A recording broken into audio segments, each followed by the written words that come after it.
On Saturday morning, the 1st of February, Australia's Health Minister received a text message from the Chief Medical Officer. The coronavirus had spread outside Wuhan and was on its way to becoming a full-blown global pandemic.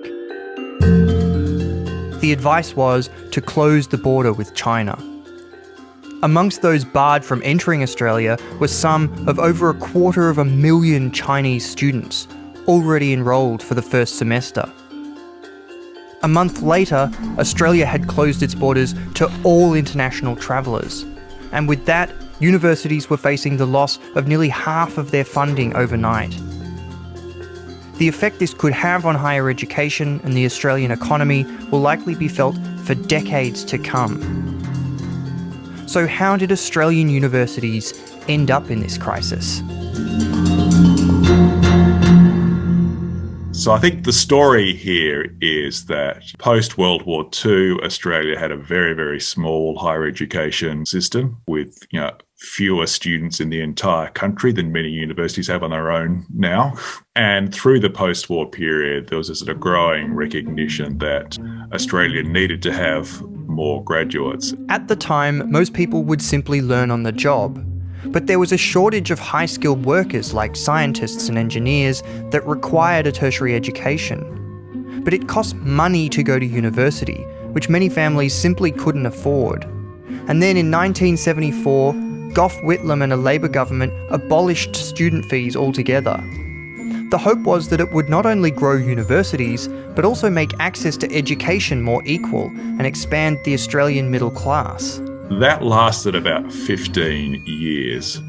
And one of the reasons it didn't last was that there was a push to get even more students at university. The number of baby boomers graduating high school in the late 80s put the government under immense pressure to increase the number of university places. But many felt the Australian taxpayers couldn't afford to fund this expansion all on their own. And that was essentially why the then Labor government, led by Bob Hawke, decided to introduce the HECS system. The Higher Education Contribution Scheme, which is today called the Higher Education Loan Program, meant university students would now have to pay back the Australian government part of the cost of their degree. Around the same time, universities were also opening their doors to students from overseas. But it was very expensive for foreigners to study in Australia, and unlike in the past, the government didn't subsidise their fees. Nobody predicted that this would radically change the face of Australian universities. The minister at the time, Susan Ryan, who died this month, she actually said she didn't think there'd be huge demand for the kind of fees universities wanted to charge. But this coincided with a boom in Asia and the rise of a huge Asian middle class.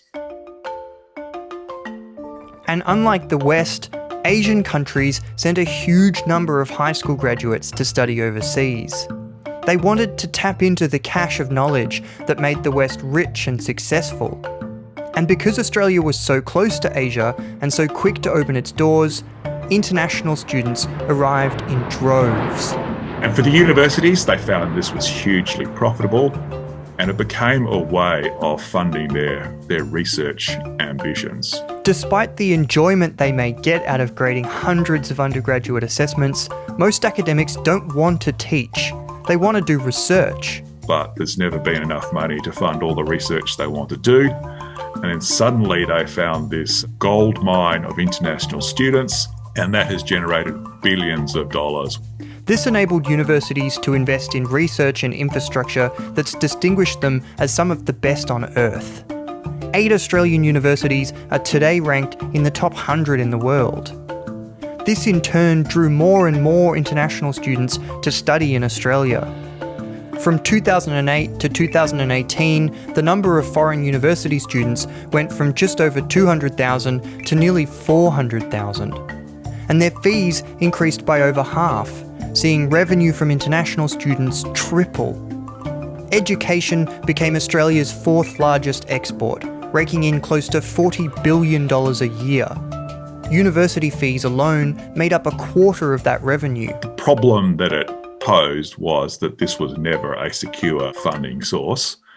So even though nobody predicted a pandemic that would close the borders, many people were saying that the rate of expansion we'd seen in international education was not viable, and there were many risks in it. Political relationship with China being one of them. Some incident involving international students' perceptions of safety might have been another. In 2009, that's exactly what happened. Another Indian student has been the target of a vicious racist attack. Too scared to live here after becoming another attack on an Indian student for a brutal attack. Fatal stabbing of an Indian student in Melbourne. This contributed to a significant decline in the number of students coming to Australia from abroad, putting universities' funding in jeopardy. The risk this poses is so high that the University of Illinois in the US even took out insurance against the possible loss of revenue from foreign students, who make up just 1 in 5 of their enrolments. By 2018, 1 in 4 Australian university students were foreign nationals. Some Australian universities had enrolled nearly half of their students from overseas. So when COVID-19 reared its ugly head, Australian universities fell off a funding cliff. Over 120,000 student visa holders are currently stuck overseas. But every 6 months the borders remain closed, another 150,000 odd foreign students will be unable to start their courses. As a result, universities are facing nearly $20 billion in lost revenue over the next few years. Hundreds of courses and majors are being cut from some of Australia's top universities.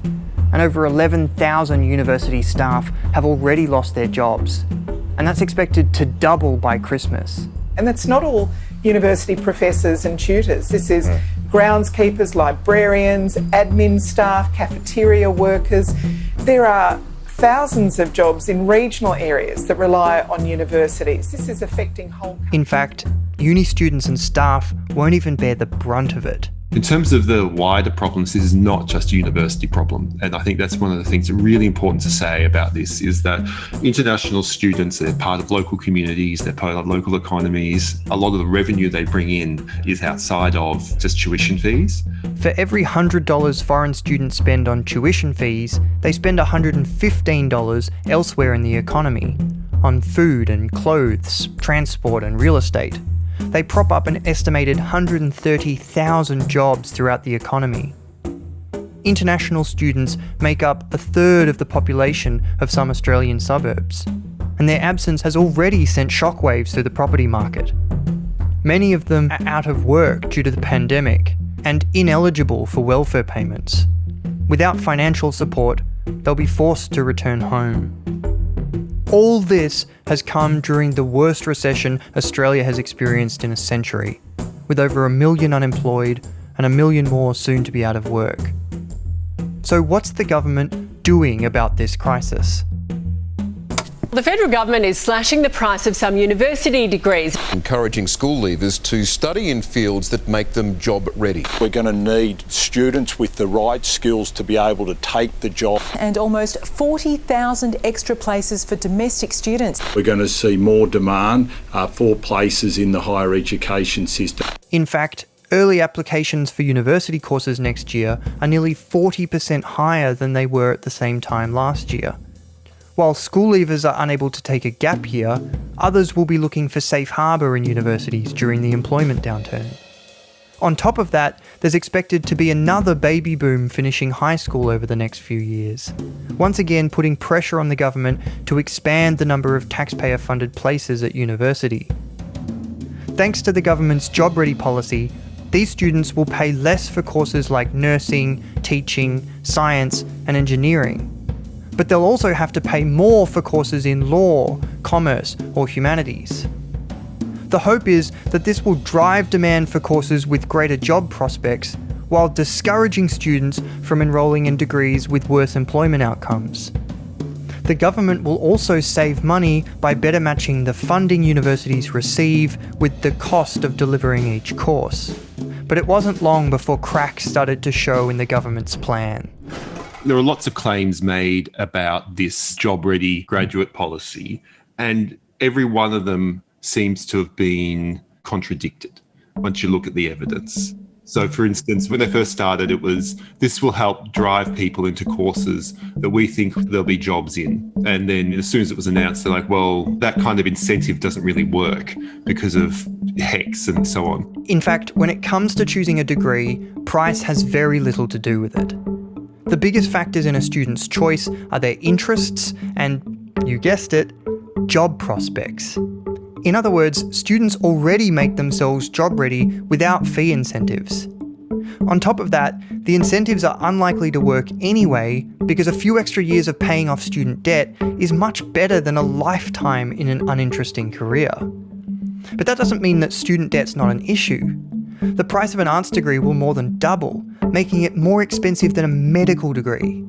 Without a doctor's salary, an arts graduate will likely be facing 20 years of debt. And this, a generation set to be the first to earn less than their parents did. Already, house prices, stagnant wages and underemployment have deepened the generational divide between those who went to university for free under Gough Whitlam and those who didn't. What's more, young people always take the hardest hit during a recession. And then it became clear that actually humanities graduates often have better employment outcomes than STEM graduates, science and technology graduates. And then it became clear that actually the future jobs aren't going to be in STEM. A lot of those are in areas that they're trying to move people away from. And then it became clear that actually in doing this, you're creating these quite bizarre incentives for universities to enrol more people in humanities courses. Even though the government will contribute less per art student under the scheme, because the fees are higher, universities will receive more money for that student. And because the government contribution is so low, it's quite possible universities will enrol more students than the government will subsidise, simply foregoing the government contribution for those extra students. What's more, funding cuts and fee discounts will see universities receive less money per, say, engineering student, even though it costs the university much more to teach engineering than arts. And then one of the big benefits of this policy was that it would actually create more places. But recently what's happened is even that's been questioned. And people who know this type of thing, even people who used to work in the Department of Education, did the numbers and they said, actually, it's probably not going to create any extra places. So then it's like, well, why are we doing this? Universities will have to teach more students to get the same government funding. So their costs will get higher while their revenue remains the same. Experts predict the Job Ready Bill will cut nearly $2 billion a year from university research, at a time when university budgets are already in crisis. It's universities, don't forget, that are researching a vaccine for the coronavirus. But the benefits of their research go far beyond that vaccine. And already investment in innovation is low and declining.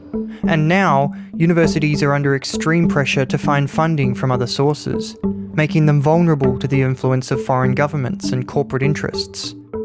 So why are the government doing this? Look, I guess they've probably got a perception that there are no votes in universities, which will be a political judgment. And I would say that universities have ended up on the wrong side of various political issues that coalition MPs have been concerned about. The climate change debate, the influence of the Chinese Communist Party, academic free speech issues. So there are a range of reasons why I think the standing of universities has fallen in the coalition party room. But the Liberal and National parties also believe in small government. They were re-elected in 2019, promising to bring the budget back in the black, which has now hemorrhaged nearly $200 billion in coronavirus stimulus. The Job Ready Bill seems to be, on the face of it, a misguided attempt by the government to get a return on their investment in higher education. I think that's a very myopic, very kind of limited view of the value of an education degree. I mean, university is not for everyone, but it's certainly for people who want to study arts degrees and so on. I mean, you want universities to be doing things that aren't available elsewhere. For now, there's nothing Australian universities can do but tighten their belts and wait out the storm. We can only hope that they continue to do world-class research that drives Australian innovation and improves our quality of life, and that critical thinking, creative problem-solving and curiosity are common amongst the next generation of graduates.